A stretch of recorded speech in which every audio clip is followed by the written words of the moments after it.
Hello hi नमस्ते आदाब। स्वागत करता हूं मैं आपके अपने यूट्यूब चैनल जेडीएस एजुकेटर में। तो आज के क्लास में हम बात करेंगे मोशन ऑफ अर्थ, यानी अर्थ की गतियों पर हम बात करेंगे। ठीक है, कि अर्थ जो है कितनी तरह से गतियां करता है। ठीक है, तो अर्थ दो तरीके से गति करती है। कितने तरीके से? दो तरीके से अर्थ की गति है।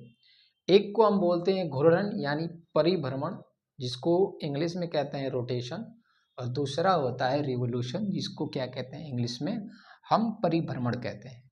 तो अर्थ की कितनी गतियां हैं? पृथ्वी की दो गतियां हैं, जिसको घूर्णन और परिक्रमण कहते हैं। अब इनके घूर्णन और परिक्रमण करने के कारण क्या क्या परिवर्तन होते हैं उसे हम देखेंगे। तो पृथ्वी का अपने अक्ष पर घूमना, पृथ्वी का अपने अक्ष पर घूमना क्या कहलाता है? तो रोटेशन कहलाता है। यानी पृथ्वी जब अपने ही एक्सिस पर ऐसे घूमती है तो उसे हम क्या कहते हैं? रोटेशन कहते हैं। और हमने माना ये सूर्य है, और पृथ्वी जब इसके चारों तरफ ऐसे दीर्घ वृत्ताकार पथ पर ऐसे चक्कर लगाती है तो इसको बोलते हैं परिक्रमण बोलते हैं, यानी रिवोल्यूशन बोलते हैं। ठीक है, तो रोटेशन के कारण जब पृथ्वी अपने अक्ष पर घूमती है तो इसके कारण क्या होता है? तो दिन रात की प्रक्रिया होती है, यानी दिन रात की क्रिया होती है। तो दिन रात की क्रिया कैसे होती है? तो पृथ्वी के घूर्णन करने के कारण। ठीक है, ये बात आप समझ पा रहे होंगे। अगर ये प्रश्न ऐसे बन जाए कि दिन रात होने के कारण, दिन रात होने की क्रिया का कारण क्या है, तो हम क्या बताएंगे? घूर्णन बताएंगे या परिभ्रमण बताएंगे। ठीक है, वहीं सीजनल चेंज यानी पूछता है कि ऋतु परिवर्तन के कारण, तो ऋतु परिवर्तन किस कारण होता है?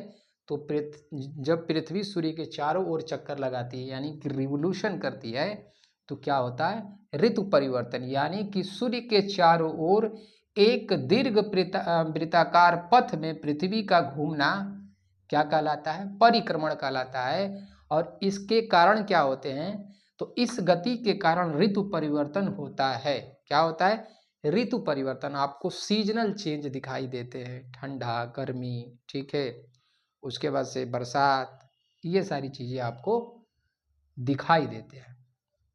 ठीक, अगर मैं आपसे ये पूछूं, ठीक है, कि अगर पृथ्वी मूव नहीं करती तो क्या होता? अगर पृथ्वी मूव नहीं करती, ठीक है, तो क्या होता? तो होता ये होता कि एक तरफ हमेशा अंधेरा होता और एक तरफ हमेशा उजाला होता, और जिसके कारण जीवन जो होता वो संभव नहीं हो पाता। ठीक है, तो मूव करना भी क्या है? जीवन के लिए संभव है। क्योंकि पृथ्वी की जो लाइट है, जैसे मान लो यहाँ हम देखते हैं, जो पृथ्वी की जो लाइट है, ये पृथ्वी है, ठीक है, और ये सन है। भाई पृथ्वी हमेशा रोटेट कर रही है, तो जो सन की लाइट है, आप बताओ, अगर एक तरफ इधर पड़ रही है तो ऐसे घूम रही है ना, एक ही तरफ न पड़ेगा। ये वाला हिस्सा तो आते आते क्या हो जाएगा? ये घूम जाएगा। तो लाइट तो एक ही तरफ पड़ रहा है ना। जब ये घूमते घूमते घूमते घूमते घूमते घूमते जब इधर आएगा, ठीक है, अगर हम कह सकते हैं कि अगर इधर डे है तो इधर नाइट, जब इधर डे होगा तो इधर नाइट। ठीक है, तो अगर ये नहीं घूमती तो क्या होता? भाई जीवन संभव नहीं होता। ठीक, इस बात को हमने समझा। अगर फिर यहाँ देखें तो पृथ्वी अपने कक्षीय समतल से 66.5 डिग्री पर क्या हाफ डिग्री का कोण बनाती है। जैसे आप समझ लो कि ये अर्थ है और ये इसका कक्षीय क्या है? इसका कक्षीय प्लेन है। ठीक है, इसका कक्षीय समतल है। तो ये पूरा कितने डिग्री? ये 90 डिग्री है। ठीक है, और आपको पता है कि पृथ्वी अपने अक्ष पर 33.5 डिग्री पर झुकी हुई है। तो 33.5 डिग्री पर झुकी हुई है। जब 90 डिग्री का कोण यहाँ से बन रहा है तो आप 90 से 33 ऑफ करोगे तो कितना बनेगा? 66.5 डिग्री।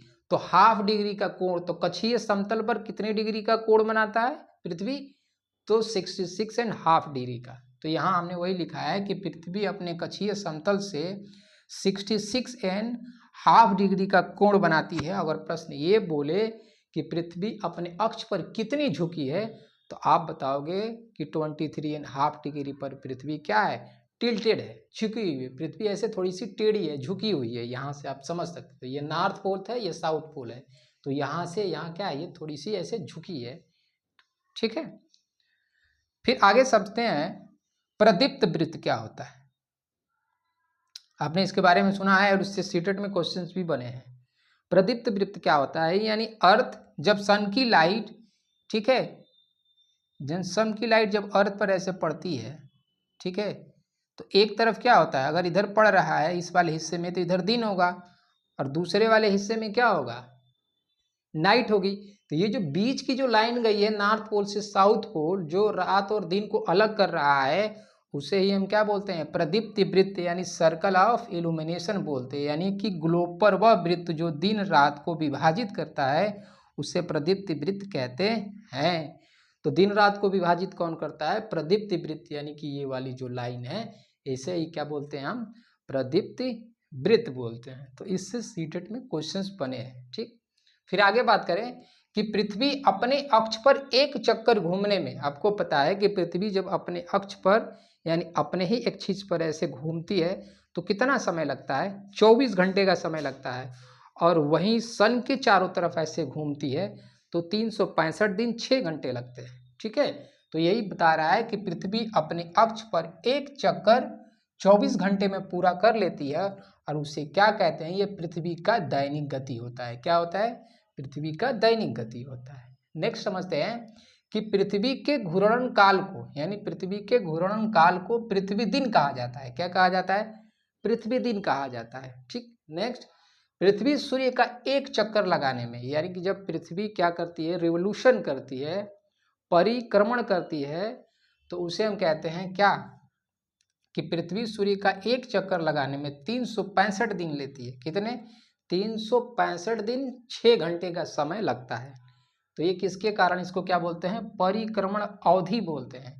तो आपको पता है कि 6 घंटे को हम नहीं जोड़ते हैं, 365 दिन ही करते हैं, लेकिन वही 6 घंटा 4 साल में क्या होता है, 24 घंटे बनता है, और 24 दिन में एक दिन हो जाता है। ठीक है, 24 घंटे में क्या होता है, एक दिन होता है।